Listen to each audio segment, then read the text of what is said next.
For 19 days, nobody knew where the Bryant family was, and by all intents and purposes, they had all but completely disappeared. But meanwhile, the truth was more horrible than anyone could have ever imagined. This is the case of the Bryant family.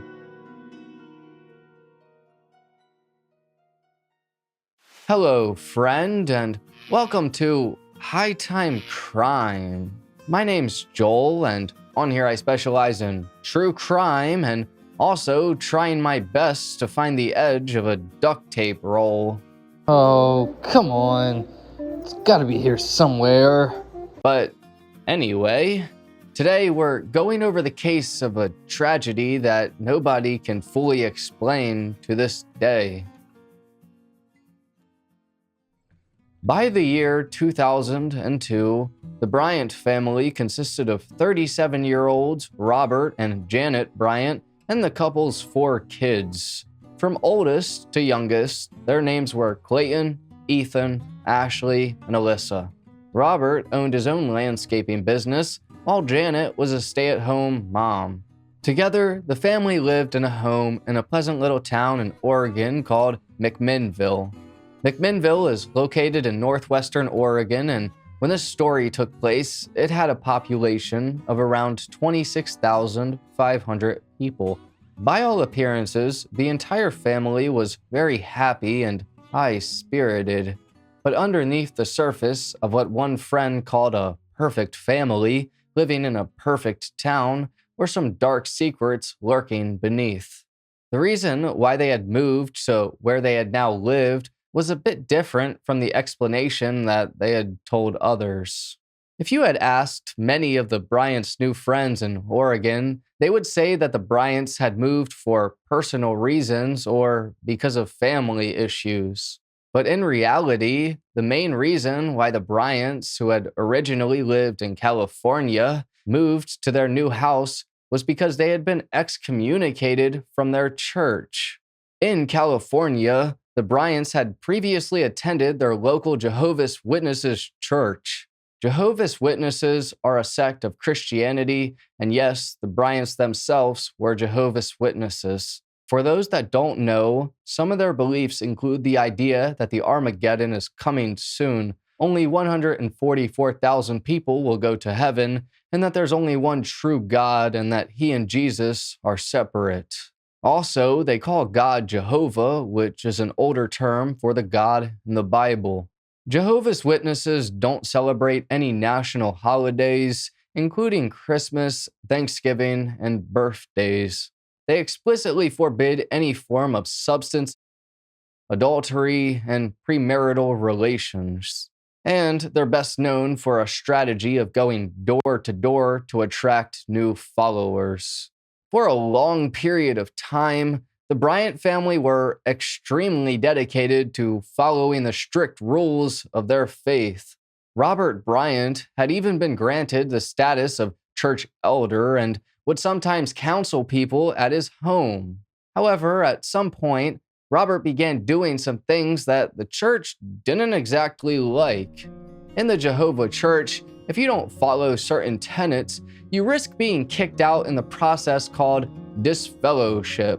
Well, according to Robert, one day when he was going door to door trying to attract new followers, he had encountered a woman who had been disfellowshipped from the faith. When he asked her why, she apparently explained that she attempted to tell the church elders, but they argued it was her fault for not screaming. Soon, Robert went to the church elders and complained on her behalf, and this caused a massive rift between the Bryant family and the congregation. Eventually, Robert uncovered several more examples of cases just like this, and as he continued making a stir about it, he risked being cut off from the organization.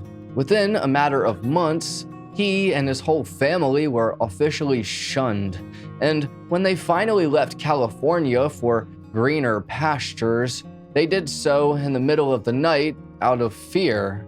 But in addition to their poor reputation with their former church, the Bryants also had problems with money. By the time they moved to Oregon, they just recently gone through a Chapter 7 bankruptcy.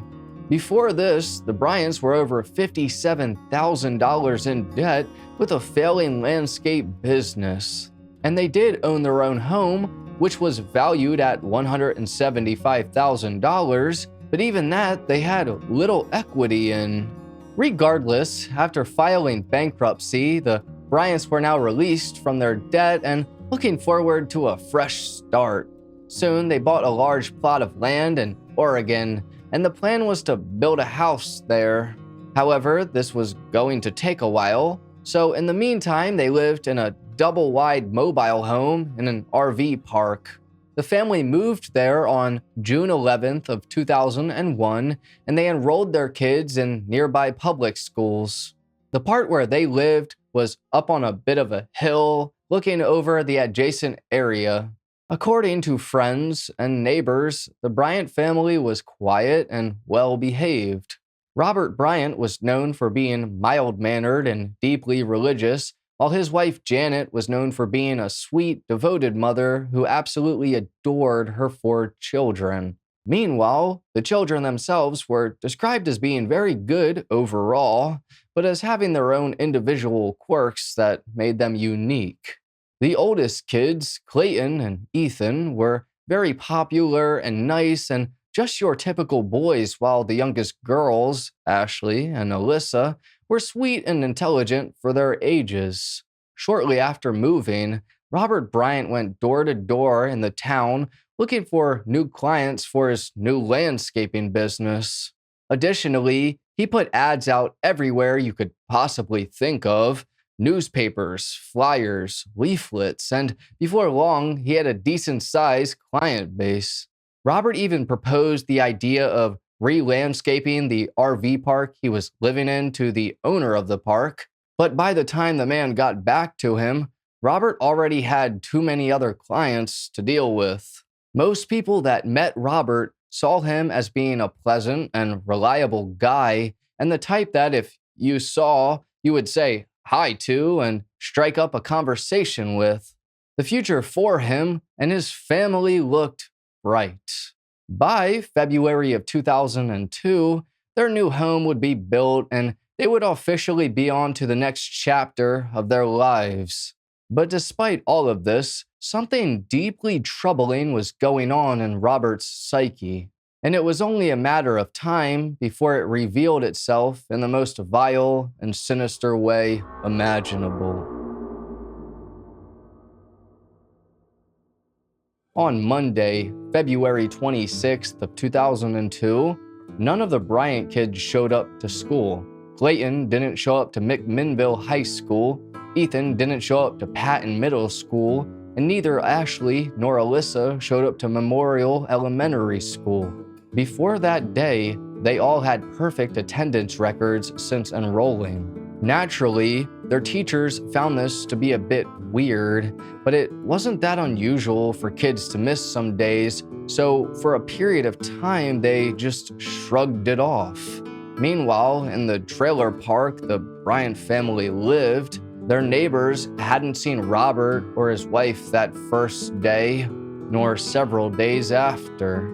Typically, they might have seen Robert Bryant mowing the lawn or working on his yard at least, but now there was dead silence. And just like the kids' teachers, the Bryant neighbors didn't find their neighbor's absence that strange at first. They just figured the Bryants had gone back to California for a bit or something. But as time passed, people started to get a bit concerned. On March 2nd of 2002, one of Robert Bryant's landscaping clients called the police to check on him and his family at their home. The client said that Robert had missed his appointment, which wasn't like him. Shortly afterwards, the police visited the family's home to do a welfare check. When one of the officers got there, he knocked on the front and back door to no response and checked to see if the doors were locked. Next, he ran the license plate of the Bryant's landscaping van and truck.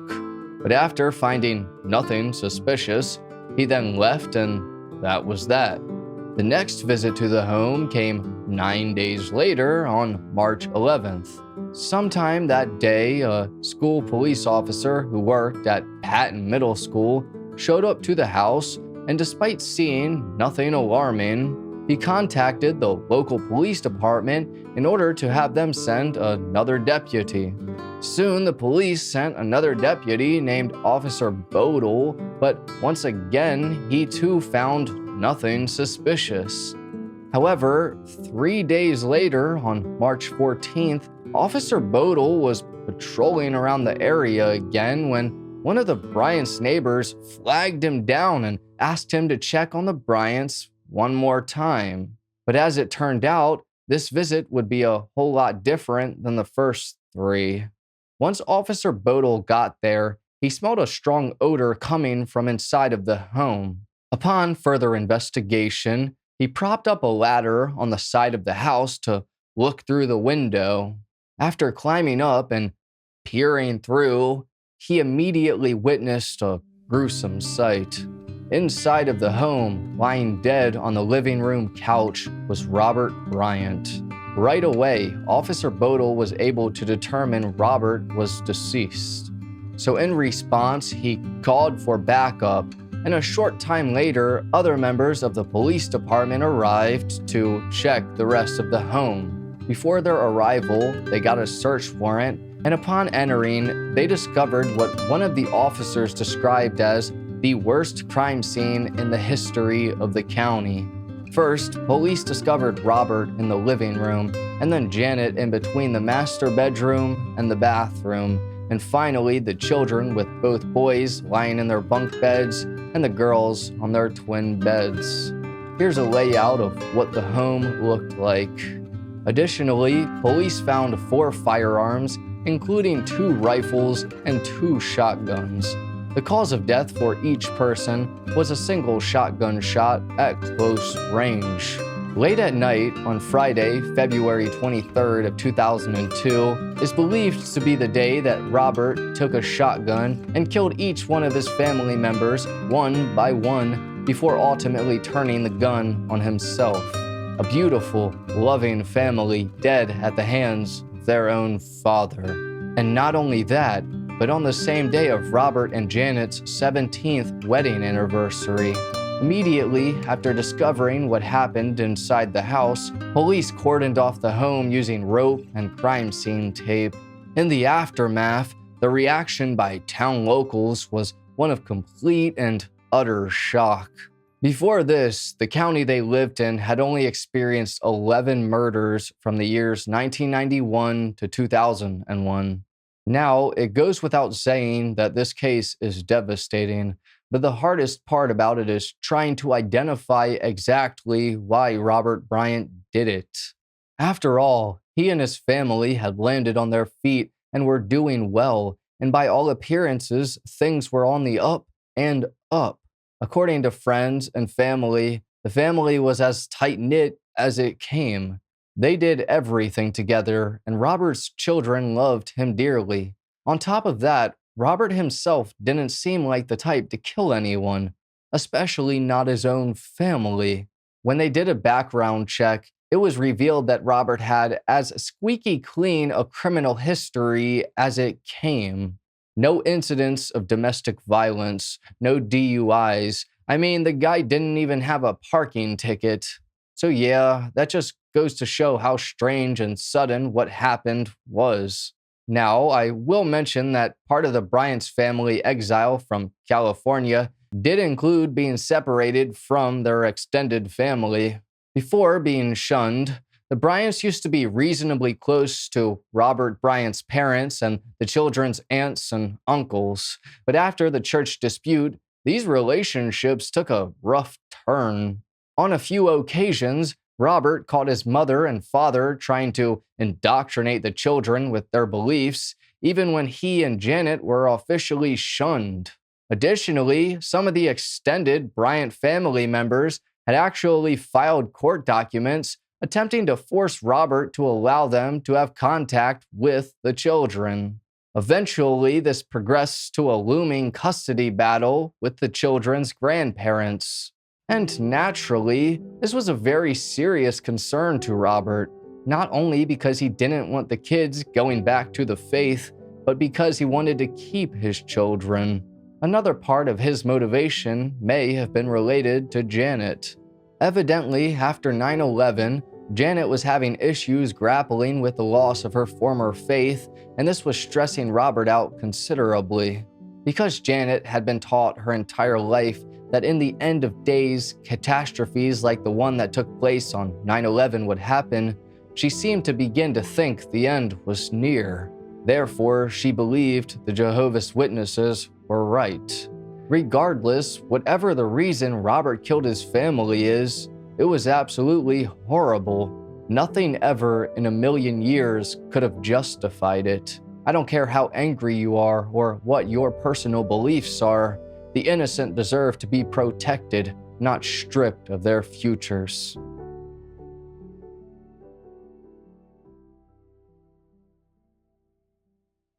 But anyways, thank you for watching this episode of High Time Crime.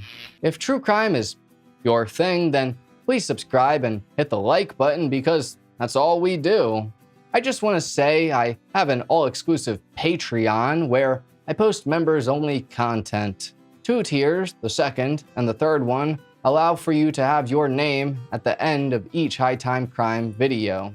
Thank you all so much for the love and support. Have a great rest of your day. Take care, friend.